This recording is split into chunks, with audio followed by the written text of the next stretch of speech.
2021년 8월 19일 자바 개발자 과정 경기도 미래기술학교 자바 개발자 과정 3일차 오늘 처음 이제 자바를 들어갔습니다. 이전에는 이제 우분투 리눅스와 네트워크에 대해 배웠다면 오늘부터 이제 자바 한 일주일 정도 기본 자바 기본에 대해서 배운다고 하더라고요. 그래서 오늘 제가 배운 것의 목차를 좀 설명드리자면 자바의 특징, 그 다음에 이제 JDK, 자바 디벨로먼트 킷이라는 것의 구조, 그 다음에 개발 환경 설치 및 설정, 그리고 자바 프로그램의 생성 과정, 그 다음에 자바 가상 머신의 구조와 동작, 통합 개발 환경 이클립스의 설치 및 특징, 그리고 변수에 대해 배웠습니다. 먼저 자바의 특징을 보자면 자바어는 이제 객체 지향 언어로서 OOP라고 하죠. Objective Oriented Programming 이라고 해서 플랫폼의 독립적이다. 이 부분은 좀 밑에 설명드리겠지만 사용하던 프로그램을 다른 플랫폼에서 컴파일할 필요 없이 바이트 코드만으로 사용이 가능하다는 의미입니다. 이거에 대한 자세한 내용을 좀 아래에서 설명을 드리고요. 자바를 사용해서 개발하기 위해서는 이제 JDK라는 자바 디벨롭먼트 킷을 받아야 되고, 지금 제가 배우는 과정은 자바 SE 스탠다드 에디션 11 버전을 사용할 겁니다. 이거는 이제 교육용으로는 무료인 라이센스고, 만약에 상업용으로 하려고 하면 오픈 자바라는 라이센스가 따로 있는 걸로 알고 있습니다. 그걸 사용하시면 되고, 최신 버전 16 버전까지 나왔는데 아직 다른 프로그램과의 호환 문제가 있기 때문에 안정성 있는 11 버전을 쓴다라고 말씀을 해주셨어요.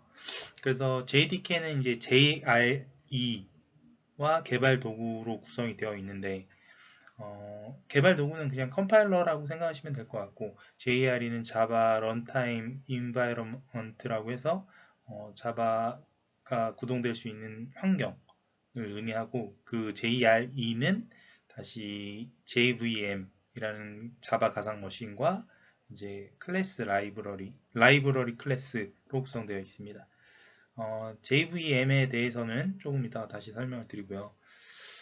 그래서 자바의 소스 파일은 .java라는 확장자를 가지고 있고, 컴파일 과정을 통해서 바이트 코드라고 하는 .class라는 확장자를 가진 파일이 생성이 돼요.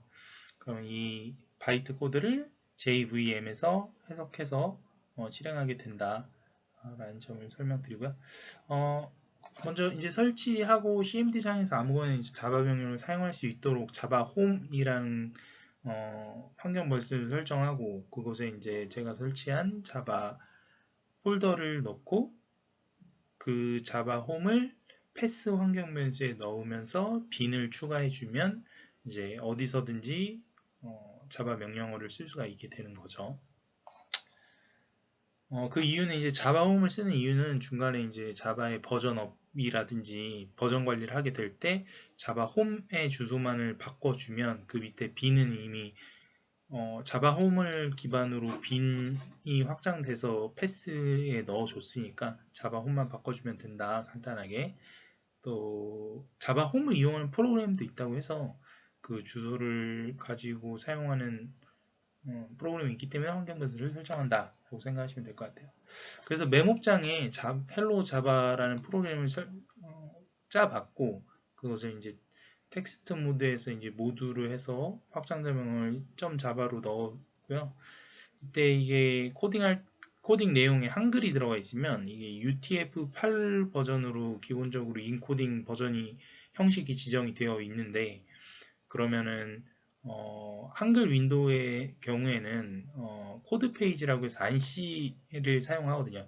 그래서 코드 페이지 949번이 지정이 되어 있는데, 이거를 컴파일을 이제 명령 프롬프트 창에서 사용을 하게 되면 UTF-8로 저장되어 있는 자바 파일을 컴파일러는 이제 CP949라는 ANSI로 해석하여 컴파일을 하니 에러가 발생하고, 따라서 이거를 뭐 대시 인코딩 띄고 UTF-8이라고 지정을 해주고 컴파일을 하면 문제가 없고, 그게 어렵다 하면 애초에 저장을 할 때 UTF-8에서 ANSI로 저장을 해 놓으면 자동적으로 이제 명령 프롬프트 창에 이제 코드 페이지가 맞으니까 ANSI 똑같은 ANSI를 사용하니까 제대로 컴파일이 돼서 오류가 없습니다.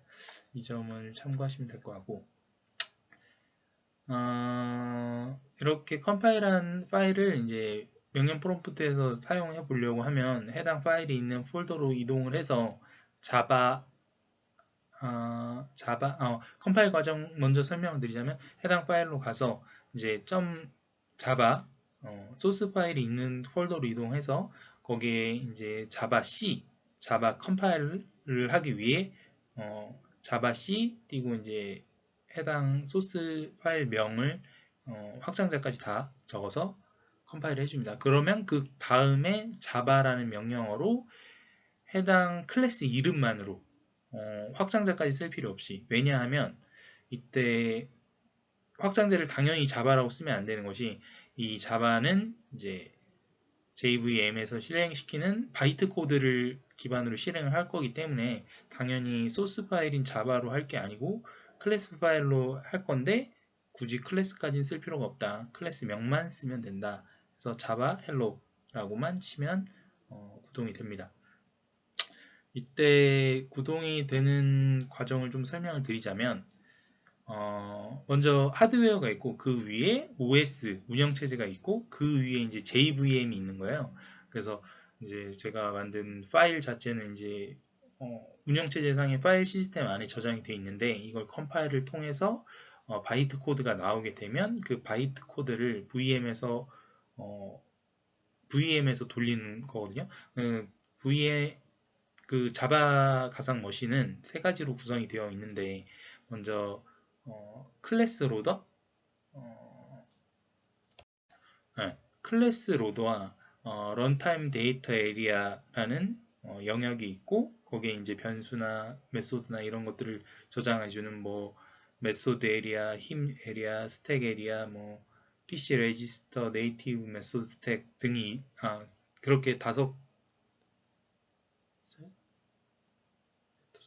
가지의 영역으로 나눠져 있고, 그 다음에 이제 execution engine이라고 해서 그 바이트 코드를 읽어 나가는 해석기가 있습니다. 그래가지고 먼저 클래스 로더가 바이트 코드를 VM으로 로드하고, 거기에 맞는 클래스는 이제 런타임 에리아 등의 이제 바이트 코드에 있는 데이터 값들을 이제 런타임 에리아에 넣고, 그러면 execution 엔진이 하나하나 바이트 코드를 해석해 나가면서 프로그램이 시작되는 과정을 거치게 됩니다. 그러면 이제 맨 처음에는 메모장에서 작업을 했었는데, 이렇게 메모장에서 작업을 하게 되면 굉장히 불편하기 때문에 뭐 내가 어떤 에러를 했는지 발견하기도 어렵고 수정도 어렵고 하기 때문에 이제 통합 개발 환경이라는 개발 환경이 있어요. 그래서 그 중에 이제 자바는 이클립스라는 통합 개발 환경을 사용하고, 이때 이제 나중에 교육과정의 뒷부분에 이제 스프링을 사용을 한다는데, 그때는 이제 모듈 개념을 안 쓴다고 하더라고요. 자바 11 버전부터 이제 모듈 개념을 적용해서 패키지 상위에 좀 더 큰 것들을 단위로 지정하게 되는 모듈이라는 개념을 지원을 하는데, 스프링에서는 아직 그게 지원이 안 된다고 해서 또 여러 가지 약간 연동이 안 되는 부분이 좀 있어서 일단은 이클립스 2020년 3월 버전을 사용하기로 했고요. 이제 자바 개발만 하게 되면, 자바만으로 개발을 하게 되면 그냥 자바 디벨로퍼스라는 버전을 쓰면 되는데, 이클립스. 근데 그게 아니라 저희는 이제 뒷부분을 웹 개발까지 할 거기 때문에 엔터프라이즈 자바 개발자, 엔터프라이즈 자바 디벨로퍼 버전을 받을 겁니다. 그렇게 설치를 하고, 이제 워크스페이스 이클립스는 이제 그 안에서 개발을 하는 모든 것들을 관리하는 폴더가 하나 지정이 되는데, 그걸 워크스페이스라고 하고, 그 워크스페이스를 지정하면 나중에 뭐 메뉴에서 파일 스위치 워크스테이션에서 바꾸면 됩니다. 그렇게 되고, 그 다음에 일단 프로젝트 단위로 이클립스는 관리가 되기 때문에 어, 프로젝트 단위로 이제 패키지가 관리가 되기 때문에 프로젝트를 맨 처음에 생성하고 그 안에 클래스를 생성하면서 작업을 하게 됩니다. 그리고 이제 가장 처음에 이클립스를 깔게 되면 이제 창이 여러 뷰들이 떠요. 무슨 레이아웃이니 뭐 아래는 콘솔 창이 있고 왼쪽에는 뭐 파일 구조들이 있고 막 그런데 이 모든 것들을 이제 퍼스펙티브라는 이제 라고 하고 그때 제가 받은 게 이제 엔터프라이즈 버전이기 때문에 자바 2 퍼스펙티브로 기본 설정이 되어 있습니다. 그래서 오른쪽 우측 상단에 있는 설정을 통해서 퍼스펙티브를 자바로 바꿔주면 처음에 지금 자바를 하는데 더 보기 편한 뷰들이 제공이 돼요. 뷰의 묶음이 퍼스펙티브라고 생각을 하시면 되고 그 다음에 뭐 좀 더 정석적으로는 이제 메뉴 중에 윈도우의 퍼스펙티브란에서 자바로 수정을 하시면 됩니다. 그 다음에 그 윈도우의 프리퍼런스라고 있는데 거기서 이제 테마 다크 모드로 테마를 조정하거나 폰트 또는 클래스의 이제 텍스트 내용별로 색깔을 지정할 수 있도록 신텍스 컬러 등을 설정을 할 수가 있습니다. 이클립스는 이전에는 자바 C라고 해서 컴파일 과정을 직접 거쳤는데 이클립스에서는 저장하면 바로 컴파일이 돌기 때문에 바로 실행할 수가 있습니다. 그래서 저장을 하면 바로 실행이 가능해요. 실행하려면 저장을 해야 돼요. 그 다음으로 이 부분을 제가 이 교육 과정에서 되게 만족스럽게 듣는 건데 저도 이제 방송대 학생으로 되게 이론적이고 실제적인 코드를 많이 봤지만 개발 환경을 어떻게 그러니까 이클립스 자체의 뭐 단축키라든지 활용 같은 거는 제가 정확하게 못 배웠거든요. 그러다 보니까 잘 활용을 못했는데 그 뭐 패키지 프로젝트 설치부터 지우는 것도 배울 수 있었고 그 다음에 단축키 같은 것들을 배울 수 있어서 되게 오늘 유용했던 시간인데 뭐 시스 아웃이라고 단순히 치고 막 대소문자 안 구분 안 하고 그냥 컨트롤 스페이스만을 누르면 자동 완성 기능이 있어서 컨트롤 스페이스를 가장 많이 쓸 것 같고 그 다음에 들여쓰기 같은 경우에 삐뚤빼뚤 돼 있는데 그거 자동 조정을 하기 위해서는 컨트롤 시프트 F라는 그리고 파일을 프로그램을 실행해 보려면 컨트롤 F11을 누르면 되는 단축키들 그 다음에 주석을 주려면 컨트롤 슬래시 두 번 누르면 다시 그 주석이 없어지고 컨트롤 시프트 슬래시는 여러 줄 주석 근데 요거는 이제 컨트롤 시프트 백슬래시를 써야 이제 없어지고 주석을 다시 없애고 싶으면 그렇습니다. 그다음에 간단하게 또 윈도우 그 프리퍼런스에 대한 설명을 드리자면 들어가서 제네럴의 어피어런스로 들어가면 테마를 설정할 수가 있고요. 다크 모드 등. 그다음에 위에 검색창에서 폰트라고 검색을 하면 이제 제네럴 안에 이제 어피어런스 안에 컬러 앤 폰트라는 메뉴가 있고 거기에 베이직의 텍스트 폰트를 선택해서 오른쪽에 보면 에디터 버튼이 있거든요. 에딧 버튼을 통해서 내가 원하는 폰트로 바꿀 수가 있다. 그리고 그 또 검색 필터에 자바라고 치면 그 내리다 보면 에디터 메뉴가 있고 그 아래 신텍스 컬러라는 메뉴가 있는데 거기서 이제 클래스는 색깔을 빨간색으로 준다든지 그렇게 텍스트별 이제 기능별 색깔을 지정을 해줄 수가 있게 됩니다. 그 다음에 이제 변수에 대해 배웠는데 변수란 이제 데이터를 저장할 수 있는 메모리 공간으로 저장된 값은 변할 수 있는 것을 말해요.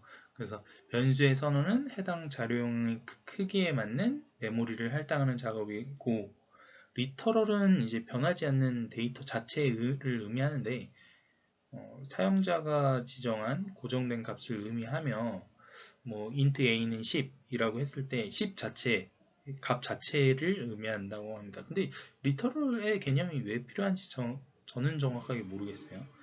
그래서 자료형에는 기본 자료형과 참조 자료형이 있고 먼저 참조 자료형을 간단히 말씀드리자면 기본 자료형이 아닌 모든 것들이 참조 자료형이고 기본 자료형은 8가지가 있고 불링이라는 논리형 문자를 나타내는 차?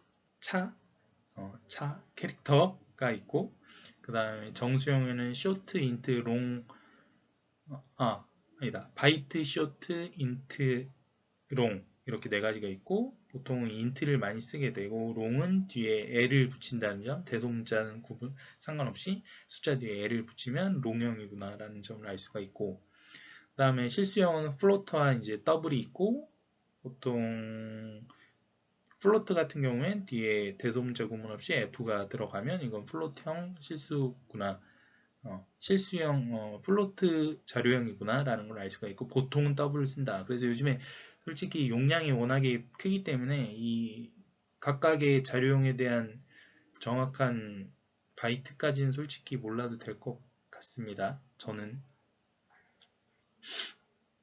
그 다음에 정수형에는 이제 10진수 외에 2진수, 8진수, 16진수를 쓸 수가 있고, 2진수의 경우에는 앞에 0B, 숫자 0, 그 다음에 알파벳 B가 들어가고, 8진수는 0, 그 다음에 16진수는 0X가 들어갑니다. 그리고 실수형에도 이제 10진수 외에 이제 28, 16진수들이 되는지 좀 해봤는데 저는 잘 안 되더라고요. 안 되는 것 같아요. 실수형으로는. 기본형은 변수의 값 자체가 저장이 돼 있다면, 참조형에는 이제 변수의 값이 있는 변수에 값의 주소가 들어가 있어요. 메모리의 주소가. 그래서 이 주소를 이용해서 왜 복잡하게 이렇게 하느냐면, 값 자체를 저장하기 때문에 단일 값밖에 이제 기본형은 저장을 못하지만, 참조형은 주소를 이용하기 때문에 힘 영역에 있는 그 주소를 찾아가면 그게 이제 뭐 순차적으로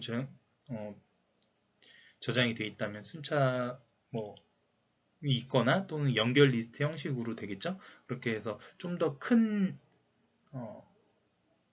여러 여러 가지 값을 사용할 수 있게 해주는 역할을 한다고 할 수가 있겠습니다. 오늘의 교육은 여기까지입니다. 감사합니다.